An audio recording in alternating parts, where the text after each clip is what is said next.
on who you are. You're saying you. No, because you still going to pick on me. It don't matter who I am. Pick on you? I'm not picking on you. You're driving and I can smell alcohol off your breath. But I'm not drunk. I can tell you this. Turn around for me. Yeah. Listen. Okay, I'm going to take the test. I'm going to take the test. That doesn't change anything. You still are going to be arrested. For what? Okay. You don't have any proof on me. No, ma'am, I didn't. GloRilla just got hit with a serious sentence after cops discovered a massive stash of marijuana inside her home. And when you stack that on top of her past DUI and reckless driving charges, things ain't looking too bright for Memphis's rap queen. She might never bless the stage again. From grinding in the trenches to running the game, her rise was wild. But now it's all crashing down. GloRilla's sitting in a jail cell and fans are shook. She got arrested on July 22nd, 2025, out in Forsyth County, Georgia, on felony possession charges. We're talking weed and a controlled substance. But don't get it twisted. GloRilla wasn't out here hustling or caught moving packs. The real story, it's even messier. She was out of town doing her thing at the WNBA All-Star Weekend when some shady burglars broke into her spot, and when the police showed up, boom, they found the stash. My mama always say she marked me, but I ain't never feel no special than none of the other kids who y'all was treated the same. It's just growing up, my mama had me near her. Like, I was like, right hand. Now she's paying the price for something she ain't even been around for. So picture this. Cops roll up to investigate a home invasion, right? But instead of chasing down the crooks who ransacked the place, they find a little green in her bedroom and decide the victim is the one who needs to be cuffed. Let that sink in for a second. GloRilla called the law because her crib got violated, her fam was shaken up, and her valuables were stolen. Straight up traumatizing stuff. And what did law enforcement do? Instead of tracking down the ones who actually broke in and caused all this chaos, they turned around and treated her like the villain. They flipped the whole situation. GloRilla ended up in a jail cell, having to post a $22,260 bond just because she had a private stash inside her own house while she wasn't even there. She was out in Indianapolis on stage, making moves and doing legit work. Her response online, it blew up. She didn't hold back at all. She dropped the facts raw and unfiltered. Her tweet hit 3.6 million views and had people losing it. GloRilla posted, "My house got home invaded Saturday while I was in Indianapolis, performing for the WNBA All-Star Game, and instead of focusing on finding the suspects, they focus on some cannabis." I told you and your manager every day that we was in LA with Sweetie, that labels are going to try to sign you because of FNF, so watch out. I also told you to let me know when labels reach out so we can be on the same page, but you still went and signed my song without telling me. It's wild how fast they switched it up on her. She was the one who needed protection, and they treated her like a suspect. But to really get why this hit so hard, you gotta rewind and look at the journey. Now imagine growing up with 9 siblings, 6 brothers, 4 sisters, all packed into one small house in South Memphis. And we ain't talking cozy family vibes either. South Memphis is known for being one of the toughest, roughest hoods in the entire South. Survival wasn't guaranteed. It was a daily mission. Every meal was a question mark, air mattresses. That was top-tier living. Just making it to the end of the week felt like a win. But Gloria wasn't just another kid in that crowded house. Her mama knew she was different right from the jump. That's why she gave her the name Hallelujah as her middle name. While all her brothers had Carmichael and her sisters had Nicole, Gloria got something that stood out, something powerful. Now, here's the twist that's gonna shock anybody who only knows GloRilla for her raw street bangers. Before all the fame, before FNF blew up, she was deep in the church life. Like seriously deep. We're talking every single Sunday. No skips, dressed up and ready. Her whole family showed up without fail. I used to sing Amazing Grace. I used to sing this song called Encourage Yourself. You were really a singer. Yeah, I used to be singing in church. Like, I had a good voice. And then once I had got in high school, we weren't going to church like that. When I got in high school, then when I got in high school, I had started smoking weed. And forget the singing. And it wasn't just about attendance either. GloRilla had vocals. She was in the choir belting out gospel classics like Amazing Grace and Encourage Yourself. Before the chains and charts, she was singing her heart out for the Lord. The church songs faded out and the smoke started rolling in. You know how it is. The streets start whispering, then shouting, and pretty soon they pull you in. Once high school hit, those Sunday choir days slowed down, and Gloria started messing around with that loud. The singing got pushed to the back, while a new path started to form, one that had beats, bass, and a whole lot of heat. By the time 2022 rolled around, GloRilla was ready for something bigger, and that's when she linked up with producer Hit Kid. What came out of that collab? Straight fire. FNF Let's Go wasn't just a song, it was a cultural detonation. This wasn't some thrown together studio vibe. This was lightning in a bottle, the kind of magic that can't be faked or duplicated. FNF exploded on every single platform. TikTok blew up, Billboard Hot 100 was lit, and then came the Grammy nomination. But let's not act like this was just a catchy tune. Nah, this was a movement, a straight-up anthem for women who were done settling, tired of dragging deadweight, and ready to boss up on their own terms. It was bold, it was loud, it was raw. Free wasn't just a word, it was a whole mood. A battle cry for any woman who ever felt held back by a guy who brought nothing but stress. So when I had finally linked with him, it was on the yacht. We had met on the yacht and stuff, and we were just chopping it up. And then the rest was history. How you get to Gotti last, though? Gotti right there in Memphis. Right, because it's like, I don't know. I probably was scared. The message hit hard. I don't need no dusty dude to pay my bills, boost my confidence, or define my worth. But in the music game, success don't come without drama, and the FNF wave brought plenty. As the track kept climbing, things started getting messy behind the scenes. Hit Kid, the producer who laid down the beat, popped out accusing GloRilla and CMG of trying to snatch ownership of the song without keeping him in the loop. It was a straight-up industry mess. Classic case of a hit going viral and suddenly everybody wants a slice. Folks start switching up real quick when there's money on the table. But Glo, she wasn't about to let anybody play with her name or question her grind. Her clapback was cold, calculated, and full of confidence, showing exactly why she ain't like the rest. She wasn't just some one-hit wonder riding the wave. She had the guts and the game to protect what was hers, that early drama, just the warm-up act for the kind of snakes and backstabbers the music biz throws at rising stars. As FNF took over, every major label started circling like sharks. They were flying her out, rolling out the red carpet, promising big checks, flashy deals, trying to lock her in with the quickness. But GloRilla didn't fold under the pressure. She peeped the industry game from a mile away. N-Word done made so much money from FNF, and I haven't made not one red cent other than shows, but I'm still prospering because guess what? I can rap in real life and ain't no MF one-hit wonder. I wrote every single lyric and every single song I ever put out. And even after all this, I still got love for Hit Kid because we came up together even though he'd been going behind my back ever since the song blew up. GloRilla spent 2 intense weeks jumping from meeting to meeting with label execs, everybody flashing cash, big promises, and fake love. But when she finally sat down with Yo Gotti, that meeting hit different. Still, she felt some nerves. Gotti had a strong name in Memphis, and his rep came with weight. This wasn't just some music biz handshake. This was serious. But what locked it in wasn't just Gotti's street legend status or the size of his bank account, it was his vision. He wasn't like the other execs, chasing the hype from FNF like it was just a one-time spark. While they were focused on trying to clone her viral hit, Gotti saw way beyond that. He saw an artist, someone with depth, range, and real staying power. When GloRilla played her unreleased music for him on that yacht, he ain't fake it. His reaction was instant and real. He didn't just want a hit, he wanted to build a movement, a legacy. He knew Memphis had already been running the rap game, and Glo was next up to carry that crown. He wasn't trying to ride a wave, he was trying to build a dynasty. I never want nobody to have that much power over me where I can't eat. Yeah. No. I be telling people, when you get to that, you just gotta drink protein shakes and Ensures. That's the only way. You don't even be wanting to drink it. I be having to force myself, and it's like, what am I doing? I can't eat this. And she fit right into that vision. But with that new level came new pressure and new problems. Right after she signed that CMG deal and started winning, things shifted fast. The higher she rose, the more the system started watching.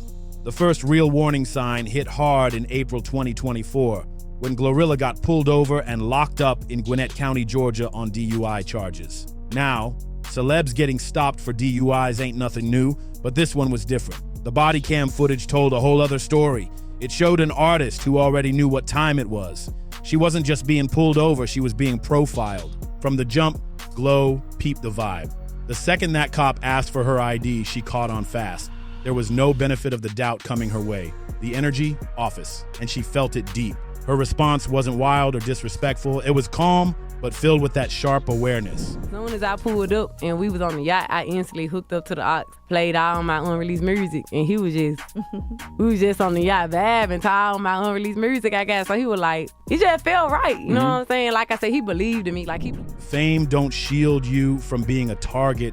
It puts a spotlight on your back. And here's where it takes a dark turn. Even after she followed instructions, ran through the whole field sobriety test, and stayed cooperative, the officer still pushed the same narrative.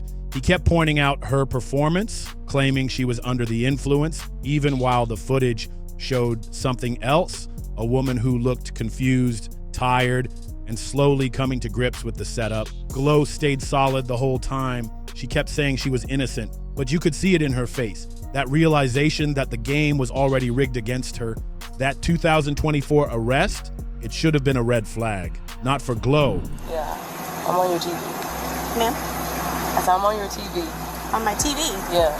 Okay. So get this over with, because I'm my drunk. But for everybody paying attention to how the system keeps targeting young, successful black artists. Instead of backing off and treating her fair, it felt like law enforcement was just getting started. Like they had her locked in their sights from that moment on. Meanwhile, GloRilla's career was catching fire. The whole industry had their eyes on her. Her collab with Cardi B on Tomorrow 2 went insane. That track had clubs, charts, and timelines on lock. People weren't just hearing her, they were feeling her. She was carving out her place as one of the rawest, most honest voices in the game. But with all that spotlight came a different kind of pressure. Yeah.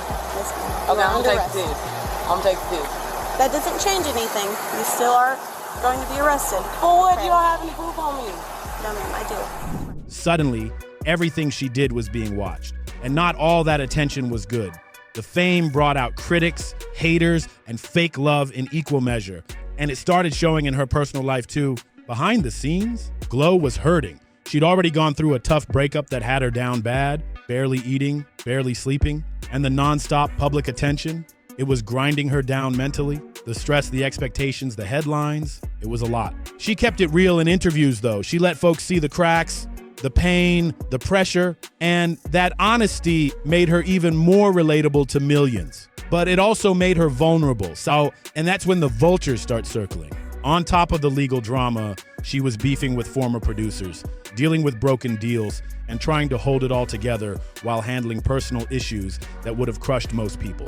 When GloRilla came under fire in August 2024 for using an offensive word in her lyrics, she didn't get defensive, clap back, or toss out weak excuses.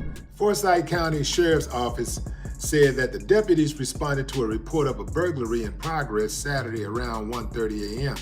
at a residence in the Atlanta suburbs.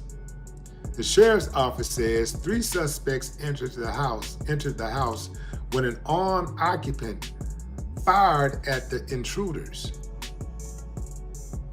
GloRilla was not home at the time of the burglary, the Sheriff's Office said. The 3 suspects fled. No injuries have been reported in the incident. Nah, she handled it head on like a real one. Instead of doubling down, she revised the lyrics and addressed the issue publicly. Is that kind of accountability? Rare in the rap game. It showed people something different, that Glo wasn't just out here chasing streams. She actually cared about how her words hit people. She was someone who could listen, take it in, and make a change. And fans respected that. On August 24th, 2024, she posted the updated version of the track, now with the line changed to "Me and my BH got naughty," and shared it straight on X. The fans, they showed mad love. Comments flooded in with stuff like, "Okay, naughty, a considerate queen," and "Other artists should take notes." It was clear, folks were rocking with how she moved. But just when things seemed to be smoothing out, another storm hit. When she dropped her debut album, Glorious, in October 2024, it should have been a moment of straight celebration, her big arrival. But instead, controversy came knocking again. One track, Rain Down on Me, featured gospel heavyweights like Maverick City Music, Kirk Franklin, Chandler Moore, and Kara Sheard. The reaction, mixed. Some folks in the gospel scene weren't feeling it. They thought those collabs clashed with Glo's more explicit style. But like, where did this come from? I never heard somebody say that until you said it. Seriously? You didn't make that up? I actually didn't make that up. Okay. Actually, I don't know where I saw this at, but they was like, I saw a post, they said, crackheads be giving out the best advice. One of them just walked up to me and said, at the end of the day, to take out a hand. But her supporters clapped back with the truth. They reminded everybody, GloRilla came from the church. She grew up in the pews, served in the ministry, and sang in the choir every Sunday. This wasn't some slick PR move to cash in on gospel music trends. Nope. This was GloRilla going back to her roots, blending where she came from with where she was going. She was building bridges, not chasing clicks. And she wasn't about to let anyone twist her story or question her intentions. Even as the spotlight got hotter, Glo kept it real, especially when it came to body image and plastic surgery. She stayed raw, stayed honest. When folks started throwing body-shaming comments her way, she didn't flinch. Her clapback, iconic. No, I'm not getting a BBL. I already feel like the thickest, baddest in the world. That kind of energy is why her fans ride for her so hard. She owns who she is. No filters, no fakery. By July 2025, GloRilla had hit the top. She was performing at major shows like the WNBA All-Star Weekend, booked solid, living her dream, and stacking wins that her younger self could have only imagined. Woods was out of town when her residence became a target for a group of home invaders who most likely knew she wasn't there. What they didn't know was she had family staying with her that were traumatized by the violent entrance of this group, who grabbed high-value jewelry before taking off. She was thriving, making money, making moves, and building a whole empire from the ground up.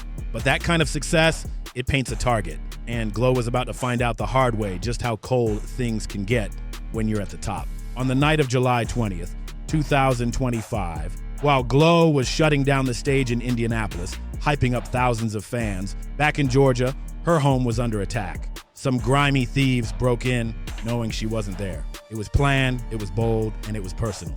3 suspects forced their way into her home, but what they didn't expect, an armed family member inside who wasn't backing down. Shots were fired. The intruders fled. Still, the damage was done. Jewelry gone, family traumatized, and Glo's sense of safety shattered. Instead of launching a full-blown investigation to catch the people who broke into Glo's home, terrorized her family, and stole her belongings, police turned their attention to something completely different, a little weed found in her bedroom closet. Let that sink in for a minute. We're talking about a successful young black woman who called the cops for help after her space got violated and her loved ones were shaken. But instead of protection, she got booked over a personal stash, a substance that's legal in a growing number of states and decriminalized in most others. And the part that really gets under people's skin, as of the most recent reports, the real criminals still out there. No arrests made, nobody caught. The ones who actually broke in, caused chaos, and dipped with her stuff are still walking free like nothing ever happened. Meanwhile, GloRilla, the victim in this entire mess, is now the one facing felony charges. Once they realized the home wasn't vacant.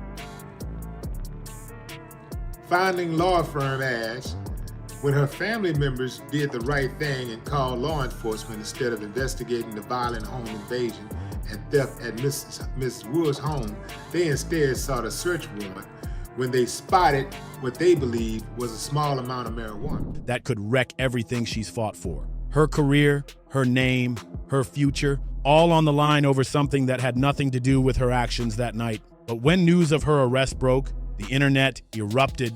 The reaction was instant and furious. Social media caught fire with people rallying behind her. It wasn't just her diehard fans. It was folks from all over the country calling out the clear injustice in what had just gone down. Another moment, another example of the so-called justice system flipping the script, punishing the victim while the actual criminals walk free. But what truly set this story apart wasn't just the injustice, it was GloRilla's response. And that's what proved, once again, she ain't built like everybody else. She didn't disappear. She didn't lay low or let the media twist the story. She stepped up, stood firm, and took full control of her narrative in her own voice. Her social media posts after the arrest, pure fire, unfiltered, honest. No PR spin, no sugarcoating, just raw emotion. One tweet in particular hit millions right in the chest. Crazy. My house got home invaded Saturday while I was in Indianapolis performing for the WNBA All-Star Game. and instead of focusing on finding the suspects, they focus on some cannabis. Over 3.6 million people watched that tweet spread like wildfire. It captured the insanity of the whole situation and hit home for anyone who's ever felt like the system don't work the same when you're the one calling for help. But she didn't stop there. Glo came back with another post that shut everything down. So no, I wasn't busted. 2, my house got robbed. 3, I wasn't home. And then she sealed it all up with the final mic drop. Long story short, my house gets home invaded and I'm the only one that gets arrested. So that's T. Let's lay out the facts, plain and simple, because the details matter. And when you hear what really went down, it should have anybody with a working conscience feeling straight up furious. At 1:30 a.m., the Forsyth County Sheriff's Office responded to a burglary in progress call at GloRilla's home in the suburbs outside Atlanta. This wasn't a false alarm, this was real. 3 suspects broke into the house while Glo was hundreds of miles away, shutting down a stage in Indianapolis at the WNBA All-Star Weekend. This was a clear-cut crime, breaking and entering, burglary, trespassing, armed invasion. We had clear victims, Glo's family members who were inside that house, forced to defend themselves against masked intruders who didn't care who got hurt.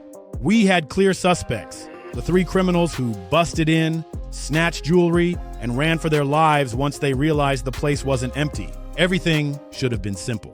Protect the victims, chase the real threats. But what did police decide was their big priority? Searching through Glo's personal belongings and arresting her over a little marijuana found in her closet, a closet she hadn't even seen in days. Make it make sense.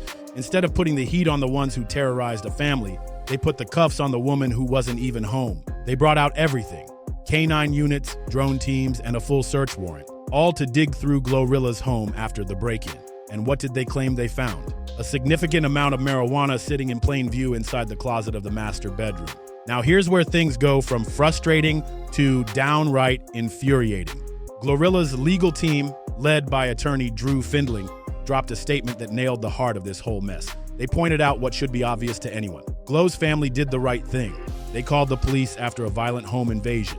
But instead of focusing on the actual crime, law enforcement shifted their entire energy toward a weed discovery and ran to get a search warrant like that was the top priority. Run that back because it's wild.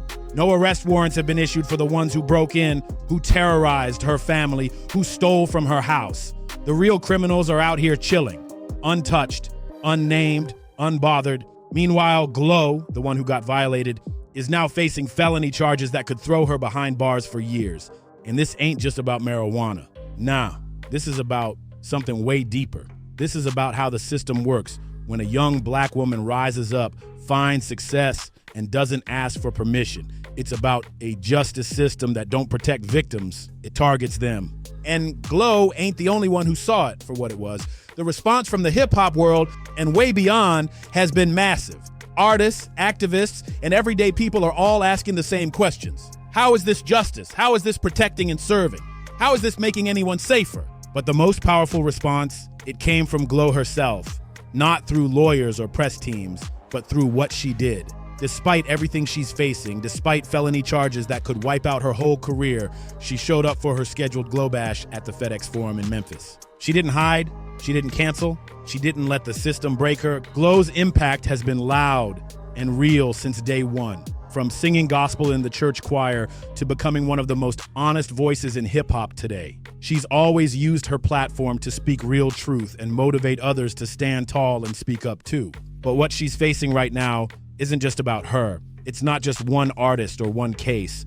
It's part of a bigger pattern, one that keeps hitting young people hard, especially young black artists who rise up and find success. The legal implications of Glo's case are serious as hell. She's staring down felony charges for marijuana possession and controlled substances, charges that could land her with real prison time if convicted. But it's not just about the sentence. These charges could block her from traveling internationally, performing at major venues, and building the empire she's been grinding toward her whole life. The irony? It's unreal, fam. This is a young woman who clawed her way out of poverty, went from crashing on air mattresses to stacking millions, all while using her platform to inspire and uplift her community. She's the exact type of success story America loves to parade, but instead of being celebrated, she's being targeted. And this isn't some isolated moment. Glo's already had the law breathing down her neck, like with that DUI arrest in April 2024. It's starting to look like more than coincidence. This feels like patterned scrutiny, a different kind of pressure most celebrities never face. It's like her wins painted a target on her back. One law enforcement just keeps aiming at. Attorney Drew Finling's statement, calling Glo's arrest a disturbing window into how law enforcement priorities have shifted, wasn't just some legal flex. It was a bold stand that hit deep with people across the country who've watched the same kind of injustice play out time and time again. The future of Glo's case, still up in the air, the legal system drags its feet, and no one knows how it'll shake out. But one thing's already clear. GloRilla already won in the most important way. She's revealed her true self to the world. Strong, unshaken, and real. She's become a voice for millions, showing that even when the odds are stacked and the system turns against you, you don't fold. You fight, you push through, and you keep going. Whether she beats these charges, whether justice is served, or whether this becomes another example of a system that fails the very people it should protect, her legacy is locked in. GloRilla's impact on hip-hop, on the culture, and on young people worldwide, it's already cemented in history. Thanks for tapping in. If this shook you, if it got you thinking, don't forget to like, share, and subscribe to the channel. We've got more real stories, more truth, and more voices coming your way. Stay locked in and see what's popping in our hood next.